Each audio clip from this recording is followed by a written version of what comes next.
Ma fille fait du tennis et dans son groupe, il y a 2 petites filles noires. Et donc, comme souvent, moi je discute avec l'autre maman. On parle de nos enfants, de ce qu'on aimerait pour elles. Et là, elle m'apprend que sa fille est inscrite dans une école maternelle bilingue français-anglais. Vous connaissez mon désir d'apprendre l'anglais à mes enfants le plus tôt possible, donc forcément ça m'interpelle et je lui pose une tonne de questions. Et là, j'apprends qu'en fait, cette école-là, c'est une école Montessori. Là, j'ai ralenti. Non pas parce que Montessori, c'est nul ou autre. C'est le coût. 6 400 € l'année. J'ai 2 enfants, donc faites le calcul. Et là, je me suis demandé, est-ce que ce modèle est pensé pour des familles comme la mienne ?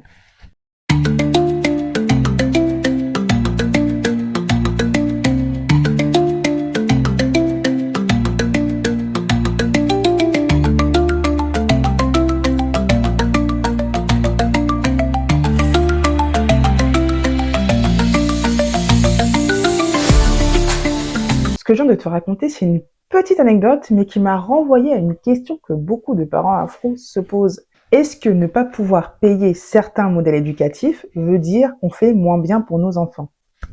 À partir de là, j'ai commencé à m'interroger plus largement. Et si cette fameuse pédagogie Montessori, si populaire en Occident, présentée comme universelle et bienveillante, n'était pas toujours adaptée à nos réalités, à nos contraintes, à nos structures familiales ? Pourquoi je dis ça ?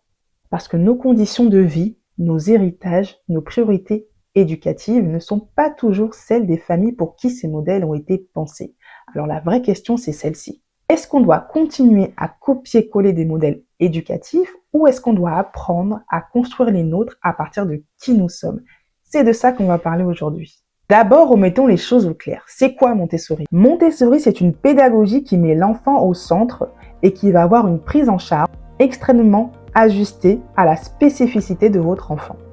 De sorte que, quelles que soient ses dispositions, il pourra apprendre et progresser. On lui donne de la liberté, on respecte son rythme, il apprend en manipulant avec du matériel éducatif, il devient autonome. Et pourquoi ça plaît autant en Occident ? Parce que beaucoup de parents européens trouvent que leurs enfants sont trop cadrés à l'école, trop stressés, pas assez créatifs. Certains associent l'école publique ordinaire à la violence, au manque d'ajustement, à la variété des enfants. Ils veulent une éducation distinctive, plus douce, plus libre, plus respectueuse de l'enfant. Et c'est vrai que ça répond à leurs problématiques. Famille souvent nucléaire, beaucoup d'individualisme, enfants parfois coupés de la communauté et une recherche de bien-être avant tout. Mais est-ce que ça correspond à nos réalités, à nous parents afro, en Afrique, comme dans la diaspora ? Franchement, non. La première réalité, ça va être les ressources. L'accès à une école Montessori ou la mise en place de cette méthode à la maison est coûteux. Il faut du bois, des objets spécifiques. Les frais de scolarité sont extrêmement chers. Il y a aussi l'accessibilité. On ne trouve pas des écoles Montessori à chaque coin de rue. Beaucoup de familles afro n'ont pas ce budget à allouer à ça. Et même quand on vit en Europe, on n'a pas forcément le temps, on n'a pas forcément l'espace et les moyens, encore une fois. Notre deuxième réalité, ce sont nos valeurs culturelles. Nous avons une culture plutôt collectiviste. Chez nous, on nous apprend très tôt l'entraîne, le respect des aînés, la discipline. C'est pas chez nous que tu vas entendre une phrase du genre « Quoi si ?» Tu es libre de choisir ce que tu vas apprendre aujourd'hui. Pas chez nous. Nous, on croit aussi à la responsabilité, à la rigueur et à l'effort. La troisième réalité, ce sont nos urgences éducatives. On ne va pas se mentir. Nos enfants n'ont pas le luxe de l'échec. On leur répète souvent. Travaille dur, travaille même 2 fois plus dur que les autres, parce que tu dois réussir, parce que ce monde ne te fera pas de cadeaux.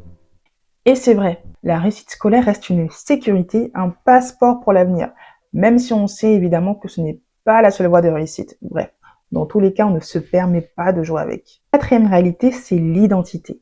Et là, c'est le point le plus important. Montessori ne parle pas de notre histoire. Elle ne parle pas de nos héros, de nos cultures, de nos racines, de nos langues. Où est l'Afrique dans ce modèle ? Où est notre oralité, nos contes, nos chants, nos proverbes ? Si nos enfants grandissent dans un système qui ne reflète pas leur identité, il y a un risque, celui de la rejeter, de se sentir déconnecté. Et ça, c'est dangereux. Attention, je ne suis pas en train de dire que Montessori est mauvais.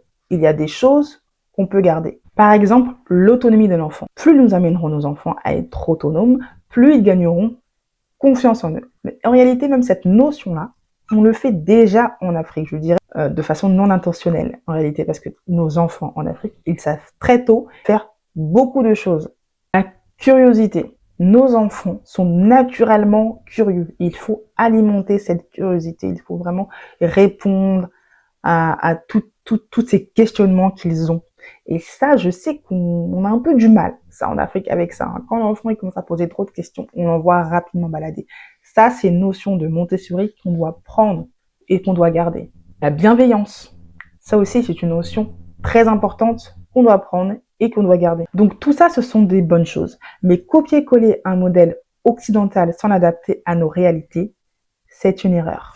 On doit prendre ce qui est bon et laisser de côté ce qui n'a rien à voir avec nos contextes. Alors la vraie question, c'est: et si on créait notre propre modèle pédagogique afro-centré?